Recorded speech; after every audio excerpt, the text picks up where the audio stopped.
You're listening to the official Minnesota Wild podcast, presented by Acrisure. It's really exactly what I talked about yesterday, was that he had been off for a long time. He played a game.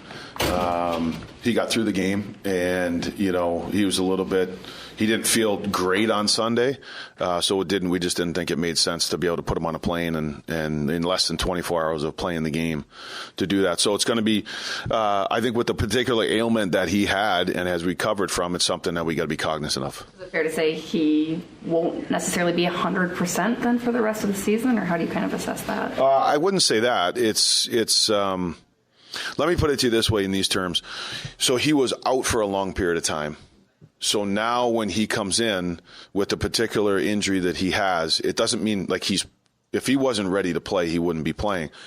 Now, in saying that, the intensity level of the games and things like that are hard. So you do have to see how the player responds to coming off of a long-term injury and then coming in. There's certain other injuries that guys may come out of. For example, a broken thumb. Right? You come off that injury, you can play much as you want. If it's not something that black and white, then it is going to be something that we want to make sure that he's smart and we're smart in making sure that he's ready to play, and we're putting him in positions to be successful and positions to help our team win games. Chisholm, any update on his status? He's day-to-day. Day-to-day, so out tonight then? Correct. Marcus Foligno, update? Day-to-day. Have Kirill or Juliks next started skating? No. Okay. Goalie? Fleury. Do you have, are there plans at the end of the week for one of those guys to start skating? I would anticipate both players will be skating in the very, very near future, probably earlier than that, possibly. With this Vegas team, they've always been a team that's been able to block a ton of shots, John, clog things up. Is there a way you have to attack this team that's maybe different? Like last night in Dallas, you guys 30-plus shots, were able to get a lot of shots to the net. Is it a different challenge tonight? It's a little bit of a different challenge because they play, their defensive zone coverage is a little bit different, but they do have a lot of big defensemen that front shots and things like that. So I think you have to continue to trigger, right? Maybe break some ankles or whatever in that situation, but if not, you got to be able to get shots from different areas as well, and I think create scrums and attack off of those situations. Go ahead. This is kind of a weird schedule stretch, 7 in a row at home, and then you have the one night on the road, and then right back here again for 3 more. It seems like kind of up and down, packing, unpacking, all that. Yeah, it wasn't bad actually. I think. I think the one hitter is not too bad, especially, being with Dallas, so you're in and out. But it's, it doesn't really matter for us right now. I think it's an exciting time of year. We're excited to play and compete, and, and tonight's no different. Whether we're home or on the road, we got to be ready to go. First 10 minutes feels big, especially when you come back off that trip to Dallas. Is there something you guys can do to get the crowd into the game, even if it's just physical play, just to get everybody going here a little bit? Yeah, I think we want to come out obviously with a quick start. I think part of that is making sure your mindset and your competitive level is high.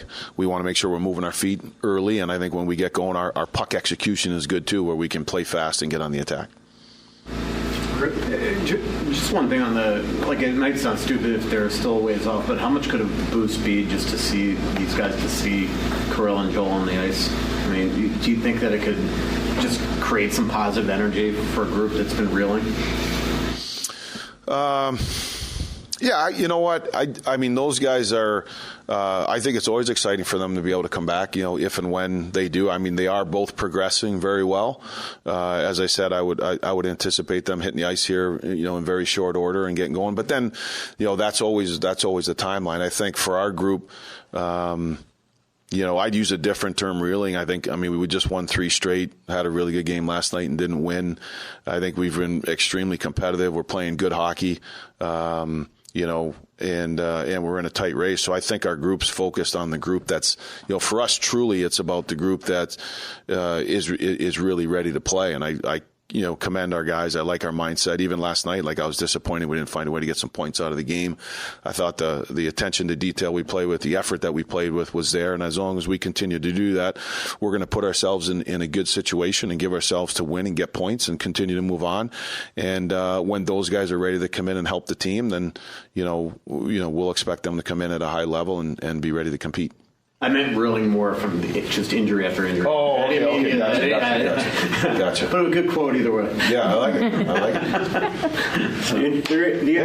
That's why, The injuries are kind of reeling. I mean, when it's just like, how about instead of reeling, how about amassing? Yeah. That might be That's good. I like that.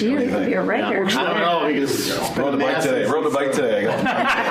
Boston University, right there. There you go. High level degree. All right, thanks guys. Thanks, Coach.